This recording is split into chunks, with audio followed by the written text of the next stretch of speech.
इस मिनट में life processes की पूरी रिवीजन। लेट्स स्टार्ट करते हैं पहले लाइफ प्रोसेस से, विच इज न्यूट्रिशन। इस चैप्टर में हम टोटल 4 लाइफ प्रोसेस पढ़ेंगे: nutrition, respiration, transportation and excretion. Start करते हैं न्यूट्रिशन से। तो न्यूट्रिशन वो प्रोसेस है जिसके थ्रू ऑर्गेनिजम्स अपना फूड ऑब्टेन करते हैं। हम फूड क्यों खाते हैं, हम खाना क्यों खाते हैं? एनर्जी प्रोड्यूस करने के लिए, ठीक है। हमें एनर्जी चाहिए सारे बॉडीली फंक्शंस को परफॉर्म करने के लिए। जो भी हम काम कर रहे हैं, हम चलते हैं, बोलते हैं, ये सारे जो फंक्शंस हैं या और दूसरे बॉडी में जो प्रोसेसेस चल रहे होते हैं, उन सभी को परफॉर्म करने के लिए एनर्जी की रिक्वायरमेंट होती है। एंड ये एनर्जी कैसे प्रोड्यूस होती है? फूड के थ्रू, ठीक है। तो फूड हम ऑब्टेन करते हैं, इसी प्रोसेस को न्यूट्रिशन बोला जाता है, ठीक है। अब देखो, 2 टाइप के न्यूट्रिशन होते हैं: ऑटोट्रॉफिक न्यूट्रिशन, हेटेरोट्रॉफिक न्यूट्रिशन।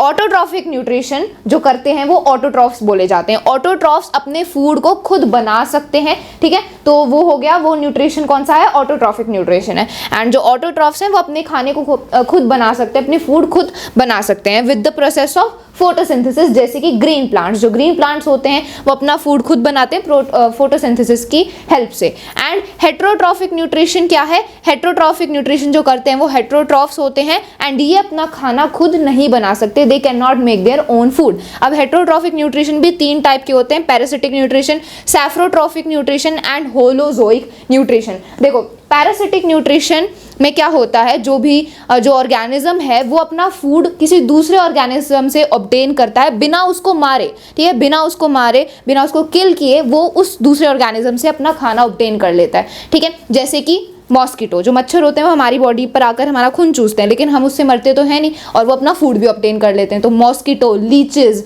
लाइस, ये सारे पैरासिटिक न्यूट्रिशन में आते हैं, ठीक है। सैफ्रोट्रॉफिक न्यूट्रिशन क्या होता है? इसमें जो ऑर्गेनिजम्स हैं वो फूड को अपनी बॉडी के बाहर ब्रेक डाउन करते हैं एंड देन उसको ऑब्जर्व कर लेते हैं। जैसे कि जो फंजाई हैं, जैसे मशरूम, ईस्ट, ठीक है, ये सारे सैफ्रोट्रॉफिक न्यूट्रिशन करते हैं। होलोजोइक न्यूट्रिशन में क्या होता है कि फूड हम पहले अपनी बॉडी के अंदर लेते हैं एंड देन उसको ब्रेक डाउन करते हैं, ठीक है। जैसे कि ह्यूमन बींग्स में हम पहले खाना खाते हैं एंड देन अंदर वो डाइजेस्ट होता है, हमारी बॉडी के अंदर ब्रेक डाउन होता है। तो दैट इज होलोजोइक न्यूट्रिशन, ठीक है। एग्जाम्पल है इसका ह्यूमन बींग्स। तो आगे अब हम डिटेल में सबसे पहले बात करेंगे कि प्लांट्स में कैसे न्यूट्रिशन ऑब्टेन होता है एंड देन हम ह्यूमन बींग्स के बारे में बात करेंगे।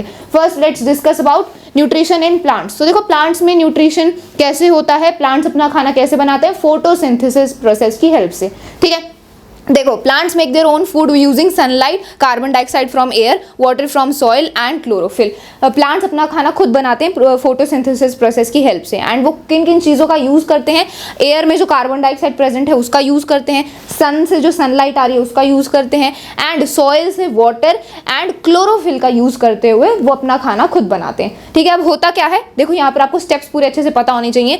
जो क्लोरोफिल प्रेजेंट होती है, क्लोरोफिल ये ग्रीन पिगमेंट होती है जो क्लोरोप्लास्ट में प्रेजेंट होती है। एंड ये जो क्लोरोफिल है ये क्या करती है? ये लाइट एनर्जी को एब्जॉर्ब कर लेती है सनलाइट में, सन में से जो लाइट एनर्जी आ रही है उसको एब्जॉर्ब कर लेती है। एंड देन क्या होता है, फिर जो लाइट एनर्जी आई है सन से वो कन्वर्ट होती है केमिकल एनर्जी में, उसको कन्वर्ट किया जाता है केमिकल एनर्जी में। अब इस केमिकल एनर्जी को कहाँ पर यूज किया जाता है? इस केमिकल एनर्जी को यूज किया जाता है वाटर मॉलिक्यूल्स को ब्रेक डाउन करने के लिए, हाइड्रोजन एंड ऑक्सीजन में। वाटर मॉलिक्यूल का फॉर्मूला होता है H2O, तो इसको इस केमिकल एनर्जी का यूज किया जाता है वाटर मॉलिक्यूल को ब्रेक डाउन करने के लिए। हाइड्रोजन गैस अलग हो जाती है, ऑक्सीजन गैस अलग हो जाती है, ठीक है। फिर क्या किया जाता है? Reduction of CO2 to carbohydrate. जो कार्बन डाइऑक्साइड गैस है उसको रिड्यूस किया जाता है, मतलब इसमें हाइड्रोजन का एडिशन होता है। जो हाइड्रोजन अभी वाटर मॉलिक्यूल्स को स्प्लिट करके बनी है उस हाइड्रोजन को कार्बन डाइऑक्साइड में ऐड कर देते हैं एंड कार्बोहाइड्रेट्स बनता है। एंड ये रिडक्शन हो रहा है कार्बन डाइऑक्साइड का बिकॉज हाइड्रोजन हम ऐड कर रहे हैं एंड देन कार्बोहाइड्रेट्स बनता है which is the food of the plant. And जो ऑक्सीजन है वो प्लांट रिलीज कर देता है एज अ वेस्ट प्रोडक्ट, ठीक है।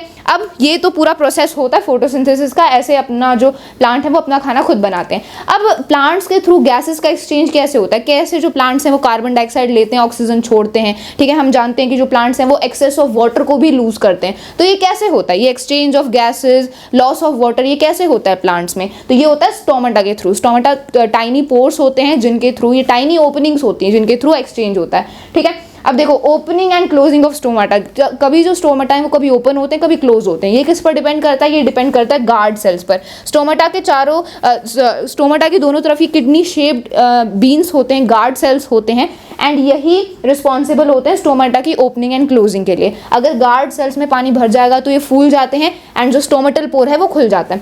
एंड अगर इनमें से पानी निकल जाएगा, ये श्रिंक हो जाएंगे, पिचक जाएंगे एंड जो स्टोमेटल पोर है वो भी बंद हो जाएगा, ठीक है। तो गार्ड सेल्स पर डिपेंड करता है that when the stomatal pore will be open और क्लोज्ड, ठीक है। तो हमने प्लांट्स में न्यूट्रिशन की बात करी।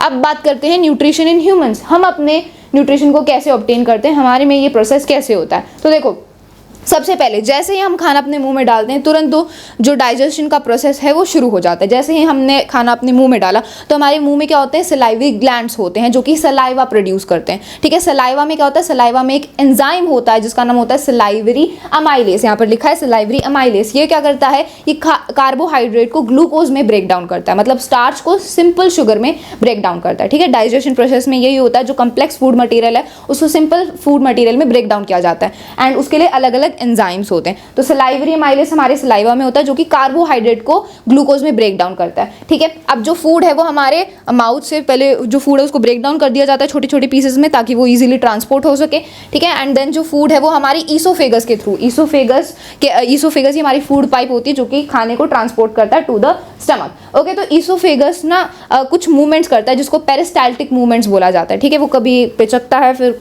कभी कॉन्ट्रैक्ट होता है, कभी रिलैक्स होता है, कॉन्ट्रैक्ट होता है, रिलैक्स होता है। इसके थ्रू जो फूड है वो ट्रैवल करके स्टमक तक इजीली पहुंच पाता है एंड इसी मूवमेंट को बोला जाता है पेरिस्टाल्टिक मूवमेंट, ठीक है। अब जैसे ही फूड स्टमक में पहुंचता है तो स्टमक में होते हैं गैस्ट्रिक ग्लैंड्स जो कि HCl, पेप्सिन एंड म्यूकस ये तीनों एंजाइम्स रिलीज करते हैं। जो हाइड्रोक्लोरिक एसिड है, HCl है, ये क्या करता है, ये हमारे स्टमक में एसिडिक मीडियम क्रिएट करता है। एसिडिक मीडियम बिकॉज HCl क्या है, एक एसिड है, तो एसिडिक मीडियम क्रिएट करता है। क्यों? बिकॉज जो पेप्सिन एंजाइम है ना उसको काम करने के लिए एसिडिक मीडियम चाहिए, तो HCl तो एसिडिक मीडियम बना देता है। पेप्सिन क्या करता है, पेप्सिन प्रोटीन को ब्रेक डाउन करता है एमिनो एसिड्स में, ठीक है। देन म्यूकस क्या करता है, म्यूकस एक लाइनिंग होती है हमारी स्टमक के वॉल्स में एंड ये हमारे स्टमक को HCl से प्रोटेक्ट करती है बिकॉज हाइड्रोक्लोरिक एसिड काफ़ी स्ट्रॉन्ग एसिड है, हमारी स्टमक को हार्म हो सकता है अगर म्यूकस नहीं होगा तो म्यूकस प्रोटेक्ट करता है हमारे स्टमक को, ठीक है। अब जो फूड है वो स्टमक से फिर आता है स्मॉल इंटेस्टाइन में एंड स्मॉल इंटेस्टाइन ही है site of complete digestion because यहीं पर फूड की जो मोस्ट ऑफ द डाइजेशन है वो हो चुकी होती है, ठीक है। अब देखो स्मॉल इंटेस्टाइन में भी ना सिक्रीशंस आती हैं पैनक्रियाज से एंड लिवर के गैल ब्लैडर से, ठीक है। पैनक्रियाज से दो एंजाइम्स रिलीज होते हैं which is trypsin and lipase and liver में जो गैल ब्लैडर है इससे बाइल जूस सिक्रीट होता है एंड ये पैनक्रियाज में आते हैं। पैनक्रियाज भी पैनक्रिएटिक जूसेस रिलीज करता है एंड देन यहाँ पर फूड की कंप्लीट डाइजेशन हो जाती है, ठीक है। So small intestine is known as the site of complete digestion and small intestine में एक हेयर लाइक स्ट्रक्चर्स प्रेजेंट होते हैं जिनको विलाई बोलते हैं एंड ये विलाई क्या करते हैं, ये जो यूजफुल मटेरियल होता है जो हमारी बॉडी के लिए यूजफुल है उसको ऑब्जर्व कर लेते हैं, एब्जॉर्ब कर लेते हैं फूड में से, ठीक है। एंड जो भी हार्मफुल मटेरियल है जो हमारे लिए बिल्कुल भी नेसेसरी नहीं है वो फिर स्मॉल इंटेस्टाइन से लार्ज इंटेस्टाइन में आता है। लार्ज इंटेस्टाइन में से फिर वाटर को एब्जॉर्ब किया जाता है एंड जो फाइनल जो वेस्ट प्रोडक्ट है वो हमारी एनएस के थ्रू आउट हो जाता है, ठीक है। तो ये हमारी जो पूरा ये जो सिस्टम है, ये डाइजेस्टिव जो पूरा ट्रैक्ट है जैसे फूड का डाइजेशन हो रहा है इसको एलिमेंट्री कैनाल बोलते हैं, ठीक है। एंड ये सारे एंजाइम्स हैं जो कि रिस्पॉन्सिबल होते हैं। अब देखो यहाँ पर मैंने आपको इन एंजाइम्स का फंक्शन बता देती हूँ। ट्रिप्सिन क्या करता है, ट्रिप्सिन भी प्रोटीन को ही ब्रेक डाउन करता है अमीनो एसिड्स में, ट्रिप्सिन पैनक्रियाज रिलीज करता है एंड जो लाइपेज है ये क्या करता है, ये फैट को कन्वर्ट करता है फैटी एसिड एंड ग्लिसरॉयल में, ठीक है। बाइल जूस का क्या काम है, बाइल जूस जो गैल ब्लैडर सिक्रीट करता है इसका काम होता है जो फूड का मीडियम है उसको एल्कलाइन बनाना। देखो स्टमक में जो फूड था उसका मीडियम तो एसिडिक था लेकिन अब और जो फूड है उसकी डाइजेशन के लिए एल्कलाइन मीडियम होना चाहिए, तो बाइल जूस का यही काम होता है कि वो एल्कलाइन मीडियम क्रिएट करता है एंड साथ ही साथ वो फैट के बड़े बड़े ग्लोब्यूल्स को छोटी छोटी ग्लोब्यूल्स में ब्रेक डाउन कर देता है एंड इसको बोला जाता है इमल्सिफिकेशन ऑफ फैट्स, ठीक है। तो ये सारे एंजाइम्स का मैंने आपको फंक्शन बता दिया। अब हमने न्यूट्रिशन के बारे में पूरा अच्छे से डिस्कस कर लिया है। अब हम बात करेंगे दूसरे लाइफ प्रोसेस के बारे में which is respiration. So friends अब डिस्कस करते हैं रेस्पिरेशन के बारे में। तो रेस्पिरेशन क्या होता है, respiration is simply the process of releasing of energy from the food, यानी कि जो खाना हम खाते हैं उसमें से एनर्जी रिलीज करने का ये जो प्रोसेस है इसी को हम रेस्पिरेशन कहते हैं। अब यहाँ पे जो ये प्रोसेस है of releasing of energy from the food यानी कि यहाँ पे ग्लूकोज की बात हो रही है। हमारे फूड में देखो कार्बोहाइड्रेट्स, फैट्स, प्रोटीन ये सब प्रेजेंट होता है, इन्हीं का ब्रेक डाउन करके ग्लूकोज फॉर्म होता है जो कि एक 6 कार्बन मॉलिक्यूल होता है। अब इस ग्लूकोज का ब्रेकडाउन से एनर्जी रिलीज होती है। ये जो एनर्जी रिलीज होती है ये ऑक्सीजन के प्रेजेंस में भी हो सकती है, ऑक्सीजन के एब्सेंस में भी हो सकती है। देखो हम ऑक्सीजन को इनहेल करते हैं तो इस ऑक्सीजन का यूज होता है इस रेस्पिरेशन के प्रोसेस में। तो जब ऑक्सीजन का यूज होता है तो that is known as aerobic respiration. So aerobic respiration क्या होती है? Breakdown of pyruvate. पाइरुवेट क्या होता है? This is a 3 carbon molecule. Glucose क्या होता है? 6 कार्बन मॉलिक्यूल होता है, C6H12O6, ये 6 कार्बन मॉलिक्यूल है। वहीं पे पाइरुवेट एक 3 कार्बन मॉलिक्यूल है। तो अब यहाँ पे आपको जो पाइरुवेट है जब उसका ब्रेकडाउन ऑक्सीजन के प्रेजेंस में होता है, पाइरुवेट से आप समझ सकते हो ग्लूकोज की ये एक फॉर्म है, ठीक है। तो ग्लूकोज का ब्रेकडाउन जब यहाँ पे ऑक्सीजन के प्रेजेंस में होता है दैट इज एरोबिक रेस्पिरेशन। इसमें क्या है? इसके एंड प्रोडक्ट्स क्या होते हैं? Release energy, energy obviously release होती है इसमें, along with CO2 carbon dioxide gas जो कि हम एक्सेल करते हैं, एंड वाटर इसमें फॉर्म होता है, ठीक है। और इस जो एनर्जी है इसकी एनर्जी की करेंसी क्या है? Adenosine triphosphate which is ATP molecules की फॉर्म में ये एनर्जी फॉर्म होती है। And in the cell it occurs in the mitochondria of many plants and animals included humans. तो ऑब्वियसली रेस्पिरेशन क्या है? एक इंटरसेलुलर प्रोसेस है, यानी कि ये सेल के अंदर होता है माइटोकॉन्ड्रिया में। क्लियर हुआ? अब बात करते हैं एनाएरोबिक रेस्पिरेशन की। एनाएरोबिक रेस्पिरेशन क्या होता है? जब इस ग्लूकोज का ब्रेकडाउन होता है, जब इस पाइरुवेट का ब्रेकडाउन एब्सेंस ऑफ ऑक्सीजन में होता है। Breakdown of pyruvate occurs in the absence of oxygen. इसके एंड प्रोडक्ट्स क्या होते हैं? देखो इसमें आपको 2 रिएक्शन याद करने हैं। सबसे पहला यीस्ट वाला, उसके एंड प्रोडक्ट्स होते हैं release less amount of energy along with CO2 and ethanol. यानी कि यीस्ट जो कि एक ऑर्गेनिज्म है उसमें जो ये एनाएरोबिक रेस्पिरेशन होता है उसमें एनर्जी तो रिलीज होती है लेकिन वो लेस अमाउंट में होती है as compare to aerobic respiration. और क्या एंड प्रोडक्ट होते हैं इसके? एनर्जी हो गया और आपका CO2 गैस रिलीज होती है और इसमें इथेनॉल भी फॉर्म होता है। इथेनॉल यानी कि अल्कोहल की यहाँ पे बात हो रही है और ये इथेनॉल फॉर्म होता है यीस्ट की यहाँ पे बात कर रहे हैं। अब हम यहाँ पे जो एनाएरोबिक रेस्पिरेशन ह्यूमन बींग्स में होता है, अब आप कहोगे ह्यूमन बींग्स में तो एरोबिक रेस्पिरेशन होता है, ऑक्सीजन की प्रेजेंस में होता है। नहीं, ऐसा नहीं है।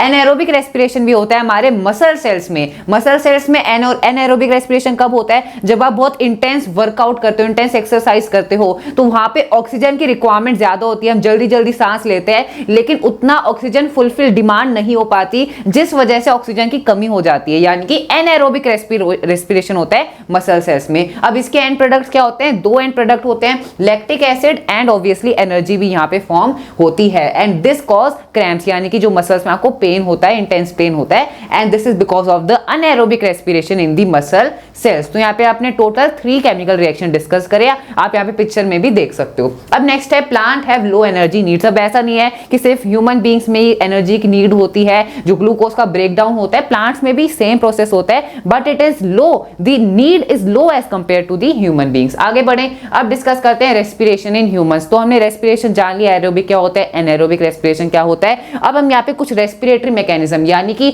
जो ब्रीथिंग होती है रेस्पिरेशन में, ब्रीथिंग क्या है? रेस्पिरेशन का ही एक पार्ट है। हम इनहेल करते हैं ऑक्सीजन, एक्सहेल करते हैं carbon dioxide gas, this is a part of respiratory mechanism. तो इनहेलेशन क्या होता है? इसको याद करने की जरूरत नहीं है, आप खुद सोचो ना। मैं अभी इनहेल करता हूं, देखो मैंने इनहेल किया, ऑक्सीजन मेरे अंदर गई, O2 मैंने इनहेल किया तो मेरा जो यहाँ पे चेस्ट था हो गया फूल गई। तो यहाँ पे यही लिखा है when we breathe in our ribs move forward. आप जैसे ब्रीथ करोगे तो आपका जो रिब्स है वो आगे मूव फॉरवर्ड होंगी and flatten our diaphragm. Diaphragm क्या होता है? ये डोम शेप मसल होती है और ये फ्लैट हो जाती है। वैसे इसकी शेप कर्व होती है, डोम शेप होती है, लेकिन जब आप इनहेल करते हो तो ये डोम से फ्लैट हो जाती है। क्लियर हुआ?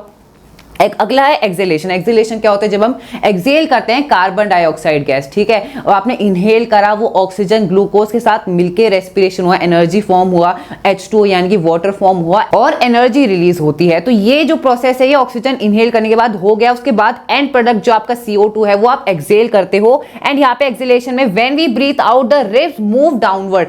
आपने एक्सेल किया तो आपका जो रिब्स थे वो मूव डाउनवर्ड हुआ, वो पीछे गए एंड आपको जो डायफ्राम था वो फ्लैट हुआ था इनहेलेशन के टाइम, अब वो डोम शेप में वापस अपनी नॉर्मल शेप में आ गया। जो आपका डायफ्राम है that moves up and chest cavity contracts. Clear हुआ? अब यहाँ पे डायग्राम में आप देख सकते हो ये नेसल पैसेज, आपने इनहेल करी ऑक्सीजन यहाँ से, ये माउथ कैविटी के थ्रू एंड यहाँ पे लाइनेक्स से फाइनेक्स से ट्रैकिया के थ्रू ये कहाँ जाता है? ब्रोंकाई, एंड ब्रोंकाई के फिर और फर्दर डिवाइड होता है ब्रोंकियोल्स में एंड ब्रोंकियोल्स यहाँ पे फर्दर डिवाइड होते हैं एल्वियली सैक। इसका ये जो डायग्राम है एल्यूविलर सैक का, ये आप देख सकते हो यहाँ पे, ये एल्यूविली में क्या होता है? यहाँ पे गैसेस का एक्सचेंज होता है, यानी कि ऑक्सीजन ब्लड में जाता है और जो डीऑक्सीजनेटेड ब्लड होता है उसमें से कार्बन डाइऑक्साइड गैस वापस इन एल्यूविले के थ्रू हम इसे एक्सेल कर देते हैं। क्लियर हुआ? अब आगे बढ़ते हैं to the next topic which is transportation in human beings. So अभी रजत ने आपको रेस्पिरेशन के बारे में पूरा अच्छे से समझा दिया। अब हम अगले लाइफ प्रोसेस के बारे में बात कर रहे हैं विच इज ट्रांसपोर्टेशन। सबसे पहले हम बात करेंगे ह्यूमन बींग्स में ट्रांसपोर्टेशन कैसे होता है,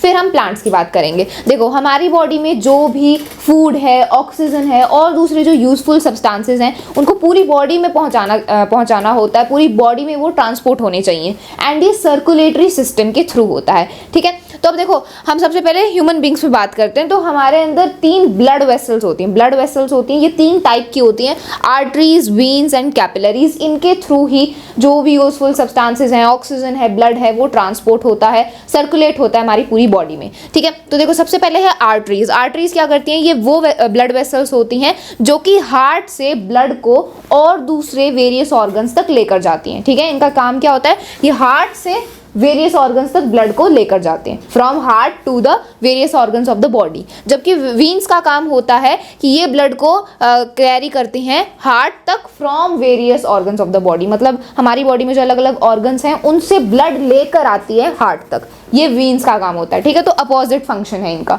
एंड आर्टरीज की जो वॉल होती है वो थिक होती है, बिकॉज हार्ट से जो ब्लड पंप हो रहा होता है उसका काफ़ी हाई प्रेशर होता है, इसीलिए इसकी जो वॉल्स होती हैं वो थिक होती हैं। एंड वीन्स की जो वॉल होती है वो थिन होती है, बिकॉज इतना प्रेशर इन्हें नहीं झेलना पड़ता। एंड वीन्स में वॉल्व्स होती हैं जो कि ब्लड के बैकवर्ड फ्लो, जो ब्लड है वो पीछे फ्लो ना करे, बैकवर्ड फ्लो ना करे, उसको रोकती हैं। ठीक है, कैपिलरीज क्या होती हैं, ये टाइनी ब्लड वेसल्स होती हैं जो कि आर्टरीज, वीन्स दोनों को कनेक्ट करती हैं। ठीक है, तो ये उनका जंक्शन होता है, जहां पर ये दोनों कनेक्टेड है वहां पर होती है कैपिलरीज। ठीक है, अब देखो कैसे ब्लड फ्लो करता है हमारे हार्ट के थ्रू, हमारी बॉडी के थ्रू, वो हम डिस्कस कर लेते हैं इस डायग्राम की हेल्प से। This is a very very important diagram. देखो हमारी बॉडी में 2 टाइप के ब्लड होते हैं, deoxygenated blood, oxygenated blood. Deoxygenated blood जिसमें कार्बन डाइऑक्साइड है, ऑक्सीजनेटेड ब्लड जिसमें कार्बन डाइऑक्साइड नहीं है, ऑक्सीजन है। ठीक है, तो देखो जो भी डीऑक्सीजनेटेड ब्लड है हमारी बॉडी में से वो वीन्स के थ्रू आता है हार्ट में। कौन सी वीन लेकर आती है, vena cava. Vena cava is the longest vein in our body. ये वेना कावा यहाँ पर भी है, यहाँ पर भी है। अपर एंड लोअर बॉडी से ये डीऑक्सीजनेटेड ब्लड लेकर आती है हार्ट के पास। हमारे हार्ट में 4 चैम्बर होते हैं। ऊपर वाले चैम्बर्स को एट्रियम बोला जाता है, नीचे वाले चैम्बर्स को वेंट्रिकल बोला जाता है। ठीक है, अब राइट साइड जो दोनों चैम्बर्स हैं वो है right atrium, right ventricle, and left side जो दोनों चैम्बर्स हैं वो left atrium and left ventricle. तो ये 4 चैम्बर्स हो गए। तो वेना कावा डीऑक्सीजनेटेड ब्लड को लेकर आती है हमारी पूरी बॉडी में से। एंड सबसे पहले डीऑक्सीजनेटेड ब्लड कौन से चैम्बर में आता है, राइट एट्रियम में आता है। फिर राइट एट्रियम के थ्रू वो चला जाता है अगले चैम्बर में विच इज राइट वेंट्रिकल। ठीक है, राइट वेंट्रिकल के थ्रू अब जो हमारा डीऑक्सीजनेटेड ब्लड है वो पल्मोनरी आर्टरीज के थ्रू चला जाता है लंग्स के पास। ठीक है, अब देखो आर्टरीज का काम क्या होता है, हार्ट से वो दूसरे ऑर्गन्स तक ब्लड को लेकर जाती हैं। तो ये जो डीऑक्सीजनेटेड ब्लड है ये हार्ट के थ्रू लंग्स के पास जा रहा है। लंग्स के पास क्यों जा रहा है, बिकॉज लंग्स में होती हैं एल्वियोलीज जो कि ब्लड को प्योरीफाई करती हैं, डीऑक्सीजनेटेड ब्लड को ऑक्सीजनेटेड बनाती हैं। ये हम ऑलरेडी डिस्कस कर चुके हैं। ठीक है, तो वहीं पर जो ब्लड है वो ऑक्सीजनेटेड बनेगा, है ना। तो जो भी डीऑक्सीजनेटेड ब्लड है वो पल्मोनरी आर्टरीज के थ्रू लंग्स के पास जाता है। लंग्स में जो ब्लड है वो ऑक्सीजनेटेड हो जाता है एंड उसमें ऑक्सीजन आ जाती है। अब जो ऑक्सीजनेटेड ब्लड है वो दोबारा हार्ट में आता है। दोबारा हार्ट में कैसे आता है, पल्मोनरी वेन्स के थ्रू आता है। यहाँ से अब जो ऑक्सीजनेटेड ब्लड है वो दोबारा आएगा पल्मोनरी वेन्स में एंड लेफ्ट एट्रियम में आएगा, फिर लेफ्ट वेंट्रिकल में, एंड लेफ्ट वेंट्रिकल से ओर्टा। ओर्टा क्या है, ये द लॉन्गेस्ट आर्टरी है हमारी बॉडी की। ओर्टा फिर ऑक्सीजनेटेड ब्लड को पूरी बॉडी में ट्रांसपोर्ट कर देती है। ठीक है, तो आप देख सकते हो कि 2 बार ब्लड हार्ट के थ्रू गो थ्रू करता है। ठीक है, हार्ट में 2 बार जो ब्लड है वो जाता है और 1 बार आता है। देखो जो पहले जो डीऑक्सीजनेटेड ब्लड है वो पहले आया हार्ट के पास एंड देन लंग्स के पास चला गया। लंग्स से जो ऑक्सीजनेटेड ब्लड है वो दोबारा हार्ट के पास आया एंड देन पूरी बॉडी में चला गया। तो 2 बार हार्ट के थ्रू जो ब्लड है वो गो थ्रू करता है। तो ये 2 बार डबल साइकिल हो गई। तो इसी को बोला जाता है डबल सर्कुलेशन ऑफ ब्लड। ठीक है, बिकॉज 2 बार जो ब्लड है वो हमारे हार्ट के थ्रू जा रहा है। ठीक है, एक बार डीऑक्सीजनेटेड ब्लड, फिर एक बार ये ऑक्सीजनेटेड ब्लड। तो this is known as double circulation. ठीक है, तो ये हमने पूरा हार्ट के बारे में डिस्कस कर लिया। ये डायग्राम आपको अच्छे से पता होना चाहिए। ये सेप्टम क्या है, ये वॉल होती है जो कि चैम्बर्स को सेपरेट करती है एंड ब्लड की मिक्सिंग नहीं होती है। ठीक है, अब हम बात करते हैं और दूसरे कंपोनेंट्स के बारे में जो कि हमारे ट्रांसपोर्ट सिस्टम में है, उनको भी ट्रांसपोर्ट किया जाता है इन ब्लड वेसल्स के थ्रू। तो ब्लड प्लेटलेट्स क्या होती हैं, ये हमारे ब्लड क्लोटिंग में हेल्प करती हैं इंजरी के टाइम पर। जब भी हमें कोई चोट लग जाती है, कोई कट लग जाता है, तो आप देखते हो कि थोड़े टाइम तक खून निकलता है, लेकिन फिर कुछ टाइम बाद जो खून निकलना है वो बंद हो जाता है। तो वो क्यों होता है? बिकॉज जो ब्लड प्लेटलेट्स हैं वो आकर बैरियर बना देती हैं। इससे क्या होता है, ब्लड क्लॉट हो जाता है एंड और जो ब्लड है वो हमारी बॉडी से लीक नहीं करता। ठीक है, so this is the function of blood platelets. Plasma क्या है? प्लाज्मा भी हमारे ब्लड में ही होता है एंड ये येलो कलर का फ्लूइड होता है जिसमें 90% वाटर होता है एंड 10% ऑर्गेनिक सब्सटेंस होता है। ठीक है, लिम्फ क्या है? ये भी एक येलो फ्लूइड होता है जो कि ब्लड कैपिलरीज से एस्केप कर देता है, मतलब कैपिलरीज में से लीक करके ये जो येलोइश फ्लूइड है ये इंटरसेल्युलर स्पेसेस में आ जाता है। ठीक है, इसमें कम प्रोटीन्स होते हैं ब्लड के कंपैरिजन में एंड ये टिश्यूज से हार्ट तक फ्लो करता है which helps in transportation and destroying germs. Transportation and germs को डिस्ट्रॉय करने में लिम्फ का बहुत इंपॉर्टेंट फंक्शन है। And lymph digested and absorb fat को कैरी करता है इंटेस्टाइन से एंड एक्सेस फ्लूइड को ड्रेन करता है एक्स्ट्रा सेल्युलर स्पेसेस एंड उसको दोबारा ब्लड में ले आता है। ठीक है, तो ये फंक्शन है लिम्फ का। These are very important terms, इनका भी आपको पता होना चाहिए। अब बात करते हैं ट्रांसपोर्टेशन इन प्लांट्स के बारे में। प्लांट्स में कैसे फूड, वाटर, मिनरल्स का ट्रांसपोर्टेशन होता है? तो देखो, प्लांट में दो मेन कंडक्टिंग पाथवेज होते हैं, जाइलम एंड फ्लोएम। ठीक है, जाइलम में वेसल्स एंड ट्रैकीड्स होते हैं जो कि वाटर एंड मिनरल्स को ट्रांसपोर्ट करते हैं इन द प्लांट। ठीक है, it transports water and minerals from roots to highest point of the plant. देखो, जो प्लांट्स होते हैं वो रूट से, अपनी रूट से सॉइल में से वाटर को एब्जॉर्ब करते हैं एंड देन पूरे प्लांट में ट्रांसपोर्ट कर देते हैं। तो जो वाटर एंड मिनरल्स हैं वो अपवर्ड डायरेक्शन में ट्रांसपोर्ट होते हैं प्लांट्स के एंड ये कौन करता है? जाइलम। ठीक है, इट ओनली ट्रांसपोर्ट अपवर्ड्स, ऊपर वाली डायरेक्शन में ही सिर्फ ट्रांसपोर्ट होता है वाटर एंड मिनरल बिकॉज ये सॉइल से एब्जॉर्ब होता है। Okay, and it works on the principle of transpiration. ये जो जाइलम है ये ट्रांसपिरेशन के प्रिंसिपल पर काम करता है। ट्रांसपिरेशन का प्रिंसिपल क्या है? देखो, जब ट्रांसपिरेशन होती है ना, जब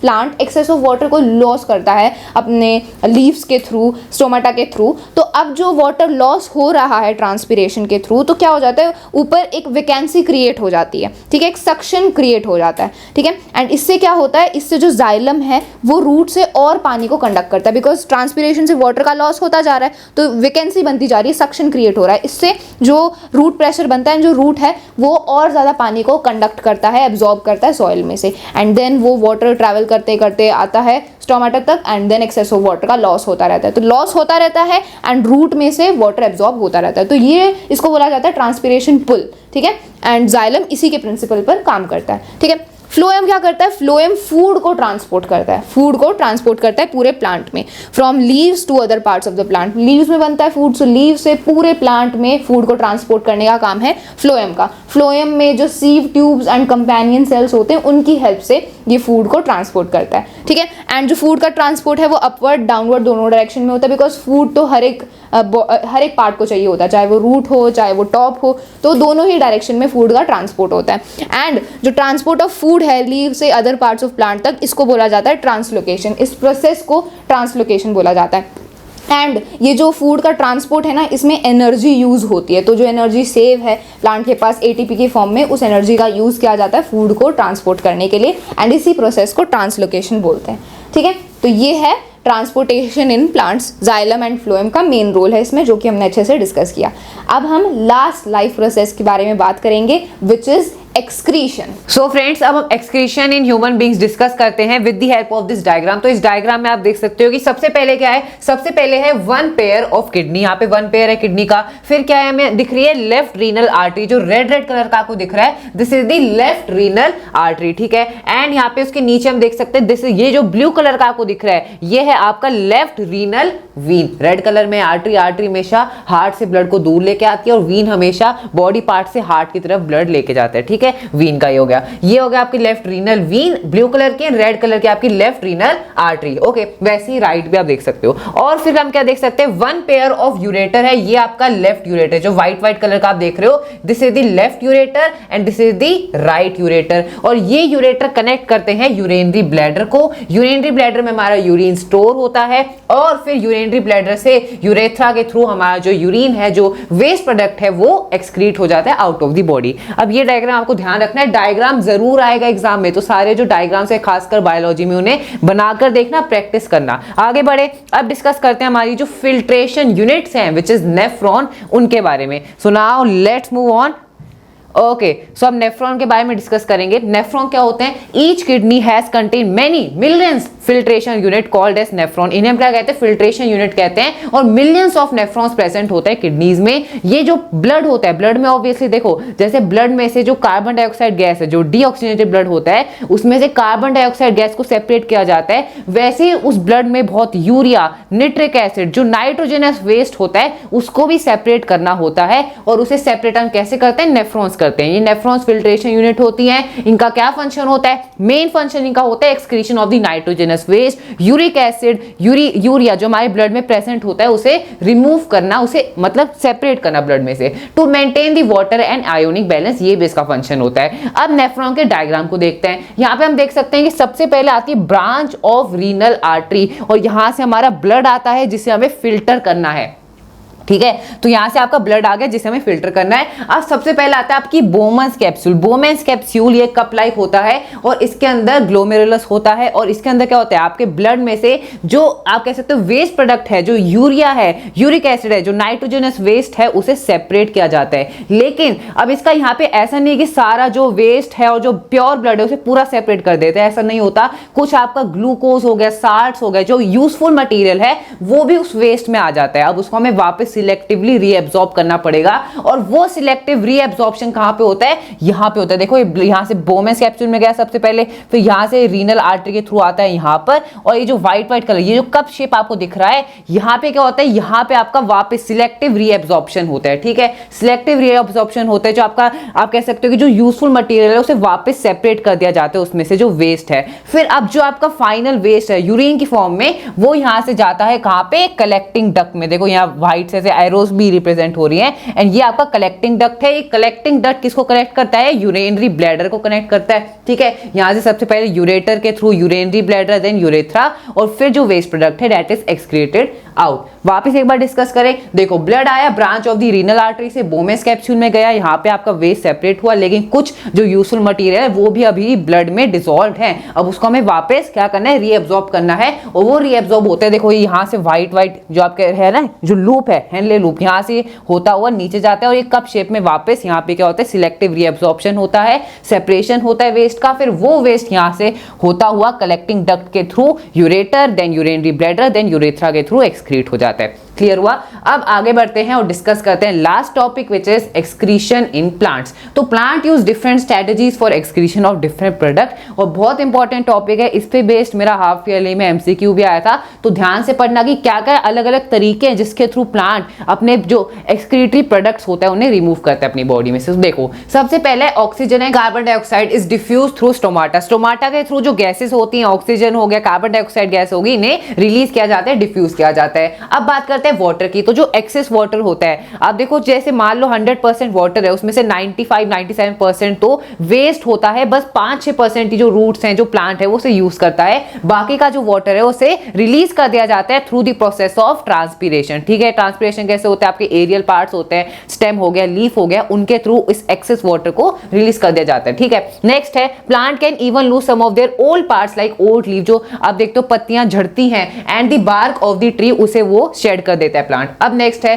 other waste product like resins and gums specially in the old xylem cells which can be also lost by the plant. ये भी इंपॉर्टेंट है। नेक्स्ट है plant also secrete some waste substance into the soil around them. So जो आसपास में soil है उसमें भी कुछ वेस्ट प्रोडक्ट्स को प्लांट रिलीज कर देता है। तो ये हो गया छोटा सा topic of excretion of plants. हमने एक्सक्रीशन इन ह्यूमन बीइंग्स भी डिस्कस करा, और बाकी जितने भी लाइफ प्रोसेसेस थे उन्हें भी हमने क्विक रिवीजन उनकी कर ली। So hope you found this video helpful. Thank you so much.